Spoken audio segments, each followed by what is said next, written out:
Naruto est une série manga japonaise écrite et illustrée par Masashi Kishimoto. Il raconte l'histoire de Naruto Uzumaki, un adolescent ninja qui cherche la reconnaissance de son village et rêve de devenir Hokage, le chef de son village. L'histoire se déroule en deux parties, la première dans les années pré-adolescentes de Naruto et la seconde dans l'adolescence. Bref, en gros c'est ça Naruto, et dans cette vidéo, on va voir selon moi tout ce qui contribue à son grand succès.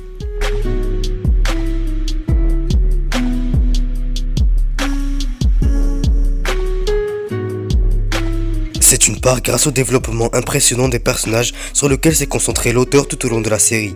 Chaque personnage principal présenté dans la série Naruto a sa propre histoire. Ils ne font pas que venir et partir. Chaque personnage a un passé sombre derrière ce qu'il est aujourd'hui. Ce développement de personnages lie les téléspectateurs à l'histoire. Ils grandissent avec le personnage tout au long de l'œuvre. Même les méchants ou antagonistes représentés dans cette série sont excellents, parce qu'ils ont tous des raisons bien justifiées de choisir la voie la plus sombre, de la destruction et de la haine, comme Kabuto ou Obito. Ce personnage mérite une mention spéciale en soi, il est plein de génialité, je le trouve aussi incroyablement élégant et triste, toute son histoire est extrêmement tragique, mais il a choisi de tout sacrifier pour son village et son petit frère. Ses jutsus sont également incroyables, l'anime tourne autour de l'incident du clan Uchiwa et Itachi a rendu l'intrigue incroyable en ayant tout prévu et précalculé.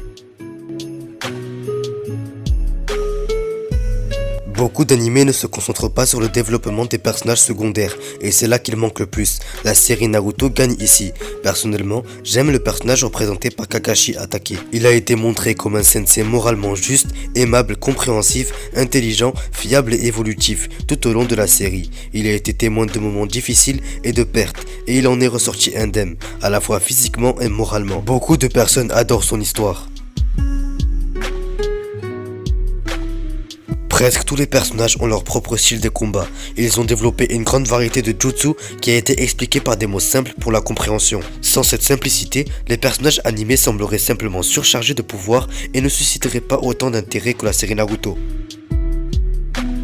Les scènes de combat dans Naruto sont bien dirigées, les scènes de combat sont relativement rapides et une bonne quantité de tactiques et de stratégies y sont associées. À chaque étape, les adversaires tentent de mesurer la capacité de combat des ennemis et de savoir comment les contrer. De plus, le protagoniste ne se bat pas toujours seul, mais plusieurs coéquipiers sont impliqués et ils ont tous leur contribution lors des scènes de combat. Il y a aussi un peu de suspense pour rendre le combat meilleur et l'animation est également très bonne pendant ces scènes. Ça rend les scènes de combat réellement intéressantes et impressionne ainsi complètement les spectateurs. Il suffit de regarder par exemple une scène du combat Naruto contre Pain pour avoir une petite idée.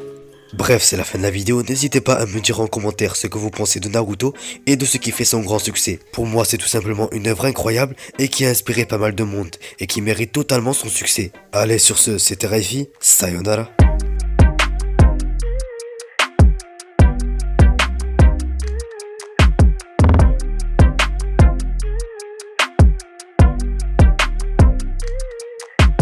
Purchase your tracks today.